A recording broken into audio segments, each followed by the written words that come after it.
नमस्कार, मी राणी आजच्या एका नवीन व्हिडिओमध्ये तुमचं अगदी मनापासून स्वागत करते. आय होप आजचा दिवस आणि येणारे सगळेच दिवस तुम्हाला खूप छान जावेत ही स्वामी महाराजांचरणी प्रार्थना.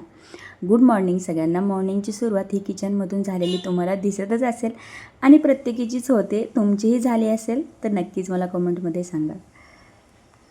कोणाकोणाला असं होतं आता उन्हाळा चालू आहे आणि हिरव्या पालेभाज्याच अशा जेवणामध्ये खाव्याशा वाटतात. ठीक आहे, कधीतरी चमचमीत पदार्थ असे आपण बनवतो आणि ते खातोही आणि त्या चमचमीत पदार्थांची क्रेविंग माझ्यासाठी फक्त तेवढ्या वेळेपुरती असते आणि त्यानंतर मला अगदी साधंसुधं असं जेवण लागतं. अगदी म्हणाल तर ज्वारीची भाकरी, चटणी किंवा जवस कारळाची चटणी किंवा त्यानंतर वांग्याचं भरीत किंवा अशा पालेभाज्या किंवा अगदी बेसन म्हणाल तुम्ही तेही पिठलं काय म्हणतात तेही चालतं. पण लगेच मला दुसऱ्या म्हणजे दुसरा जो आपला मीलचा टाईम असतो नंतर दुसऱ्या दिवशी मला अगदी साधंसुधं जेवण जेवावंसं वाटतं आणि हे प्रत्येकालाच होतं का? तुम्हालाही होतं का? मला नक्की सांगा. कारण की माझं तर असंच होतं. असं ठीक असतं, काही काही गोष्टींची आपल्याला खूप जास्त क्रेविंग होती, मला आज हे खायचं आहे, मी ते खाणारच आहे, असं होऊन जातं. पण मला दुसऱ्या दिवशी लगेच असं होतं की मी कधी माझ्या घरच्या जेवणावरती येईल असं होऊन जातं. आणि ॲक्च्युली आई आपली अशी का म्हणायची ते आत्ता आपल्याला समजतं आहे की म्हणजे घरचं जेवण ती घरचं जेवणच असतं शेवटी. म्हणजे जिभेचे चोचले पुरवायला आपल्याला बाहेरचं जेवण लागतं, पण आपल्या मन शांती आणि मन तृप्त करण्यासाठी अगदी घरचं छान साधंसुधं जेवण असलं तरीही आपलं मन तृप्त होऊन जातं. आणि इथे मी घरीच दही बनवते आणि हे दही ना मी गाईच्या दुधापासून बनवते. आणि गाईच्या दुधापासून मला असं वाटायचं की खूप पातळ दही वगैरे होतं, पण मी जे दूध घेते ना ज्या दूधवाल्यांकडून आणि मे बी ना दही बनवण्याची ट्रिकही आपण छान प्रकारे यूज केली ना तर दही अतिशय घट्ट आणि छान होतं. आता याच्या आधी पण मायरा घरचं दही अजिबात खायला नको म्हणायची, कारण की तिला जे आपलं विकतचं आणतो पॅकेटमधलं ते अगदी घट्ट असायचं तेच खायची. पण मी आता ते म्हणजे ट्रिक बदलली आहे आणि दही छान आणि मस्त असं घट्ट होऊन जातं आणि मायराही आता घरचंच दही खाते. त्याच्यातच मला खूप जास्त आनंद आहे, कारण की घरचं शेवटी हे घरचंच असतं. कारण की बाहेरचं प्रोसेस फूड आपण जेवढं टाळू आपल्यासाठी आणि आपल्या परिवारासाठी तेवढंच खूप छान आणि उत्तम आरोग्यासाठी उत्तम आहे.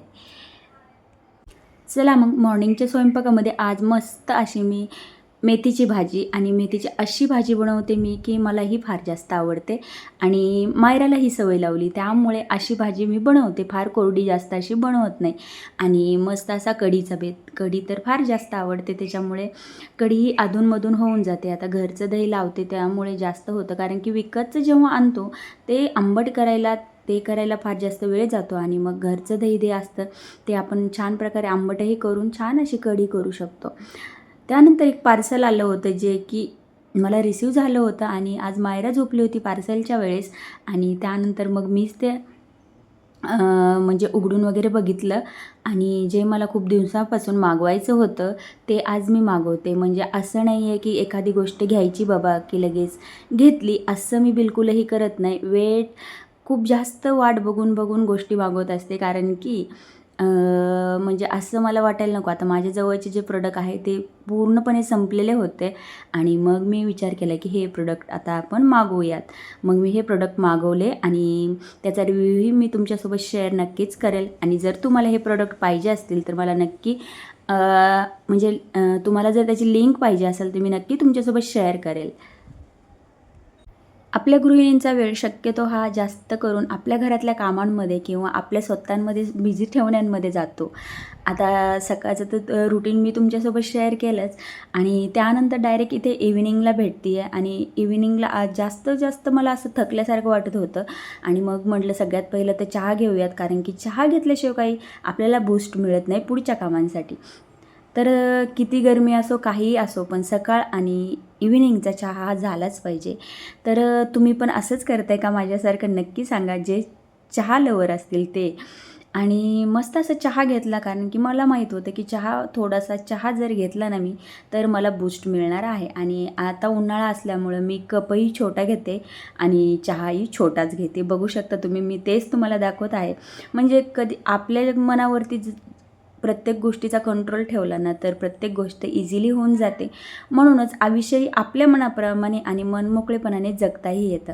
म्हणूनच गृहिणींचं असं नाही की मी घरीच असते आणि मी हे करू शकत नाही, ते करू शकत नाही. मी हे प्रत्येक व्हिडिओमध्ये तुम्हाला का सांगते, ते याचसाठी सांगते की स्वतःच्या आवडीनिवडी म्हणजे स्वतः कामं करत असताना आणि इतरांची काळजी घेत असताना स्वतःच्या आवडीनिवडी जपायला अजिबात विसरायचं नाही.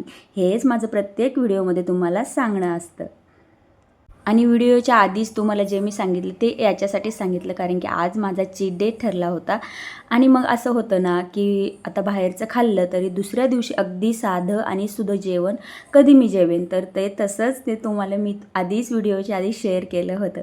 चला तर मग ह्या व्हिडिओमधून मला तुम्हाला सांगण्याचा हाच उद्देश आहे की आपल्या गृहिणींसाठी आपलं घर आणि आपली फॅमिली हे फार जास्त इम्पॉर्टंट असतं. आणि मी असं नाही म्हणत की माझ्यासाठी, हे प्रत्येक स्त्रियासाठी असतं. गृहिणीच नाही म्हणणार, वर्किंग वुमन, हाऊसवाईफ म्हणजे एनी मल्टीटास्कर लेडीज म्हणणार मी. एनी मल्टीटास्किंग कोणत्याही क्षेत्रात काम करणाऱ्या स्त्री असो, म्हणजे काहीही करत असो, अगदी त्या आपल्या घराकडे पूर्णपणे आणि छान प्रकारे लक्ष देत असतात. मग ती प्रत्येक स्त्री असो, कोणत्या किती मोठ्याही क्षेत्रात काम करणारी असो, ती आपली आणि म्हणजे स्वतःपेक्षा आपल्या परिवारासाठी खूप जास्त म्हणजे कष्ट घेत असते. आणि मला त्यातूनच म्हणजे प्रत्येक व्हिडिओमधून माझा हा शब्द जातोच की म्हणजे गृहिणी, हा गृहिणी तर म्हणू शकते, पण प्रत्येकच स्त्रीने स्वतःकडे अगदी बारीकपणे लक्ष दिलं पाहिजे. आणि तिने स्वतः जगण्याचं, स्वतः खूप छान प्रकारे जगण्याचा जो तिचा म्हणजे मी काय म्हणेल की आता मला शब्द आठवण आहे, जो तिचा म्हणजे छंद असेल ती तिने जोपासून घरच्यांची काळजी घेऊन स्वतःसाठी वेळही काढणं तेवढंच महत्त्वाचं आहे. चला तर मग ह्या व्हिडिओमध्ये मी तुम्हाला हेच सांगणार होते की जरी आपण कितीही म्हटलं ह्या गोष्टी माझ्याच्याने होत नाहीत, काही होणार नाही, तरी त्या गोष्टी आपण केल्याच पाहिजेत. नक्की स्वतःला मोटिवेशन स्वतःपासूनच दिलं ना तर मी म्हणेल की ते आपल्यासाठी स्वतःसाठी जेव्हा आपण स्वतःसाठी स्वतः मोटिवेशन ठरतो ना, ही गोष्ट खूप जास्त महत्त्वाची असते. म्हणूनच आजच्या व्हिडिओमध्ये तुम्हाला माझं सांगण्याचा हाच उद्देश होता. चला तर मग तुम्ही नक्कीच ही गोष्ट माझी लक्षात ठेवाल ना, तर मला नक्कीच जर मी असं म्हणेल की जर चांगल्या विचाराने, चांगल्या पॉझिटिव्ह विचाराने जर आपल्यामध्ये पॉझिटिव्हिटी येत असेल, तर काय हरकत आहे की आपण चांगल्या गोष्टी जोपासाव्यात आणि त्या गोष्टींचा छंद म्हणून आपण आपल्या लाईफमध्ये त्याचा उपयोग करून घ्यावा. तर याच्यामध्ये काहीच वेगळं नाही आहे. किंवा वेळ जरी भेटत नसला तरी छोट्या-छोट्या गोष्टींसाठी वेळ काढणे हेही फार महत्त्वाचं आहे. मग चला तर मग पुन्हा त्यानंतर दुसऱ्या दिवशीचा व्हिडिओ म्हणजे दुसऱ्या दिवशीच्या सकाळचा व्हिडिओ तुमच्यासोबत मी इथे शेअर केलेला आहे. आणि काल तुम्ही बघितली मेथीची भाजी, आज होती तांदूळाची भाजी. म्हणजे असं मी म्हटलं ना तुम्हाला की खाण्यापिण्यात मी फार जास्त फूडी आहे, कारण की मला फार जास्त वेगवेगळे पदार्थ ट्राय करायला आवडतात. आणि म्हणूनच असं होतं. चला तर मग कालचा चीट डे जर झालाच, त्यानंतर मग आज पण तसंच मस्त अशी ज्वारीची भाकरी, तांदूळाची भाजी हे सगळं मी आजच्या आहारामध्ये खाणार होते. आणि त्यामुळे जरी बाहेरचं खाल्लं तरी असं नाही की आपला चीट डे झाला, पण तेही आपण दुसऱ्या दिवशी भरून काढू शकतो. चला मग इथे आद्या आली होती मायराकडे आणि आद्या टिफिन एवढा सारा आद्या टिफिन घेऊन आली होती. मग दोघींना मस्त असे आलू पराठे आद्याच्या आईने बनवून दिले होते. दोघींनाच म्हणजे खाऊ घातले आणि दोघींची मस्ती चालू झाली आणि दोघी छान प्रकारे इथे खेळत होत्या. आता आद्याला तर तुम्ही प्रत्येक व्हिडिओमध्ये बघताच, खूप क्यूट गर्ल आहे ती. आणि मायराला आद्याशिवाय आणि आद्याला मायराशिवाय अजिबात करमत नाही. म्हणजे जरी भेटलं नाही तरी सतत त्यांचा एकमेकींना व्हिडिओ कॉल हा चालूच असतो. चला मग व्हिडिओ नक्की आवडला असेल तर लाईक करा, कमेंट करा आणि चॅनलला नक्की जाऊन सबस्क्राईब करा. भेटूया आपण नेक्स्ट व्हिडिओमध्ये आणि अशा छान छान व्हिडिओमध्ये. तोपर्यंत फिट राहा आणि तुमची काळजी घ्या. चला बाय सगळ्यांना.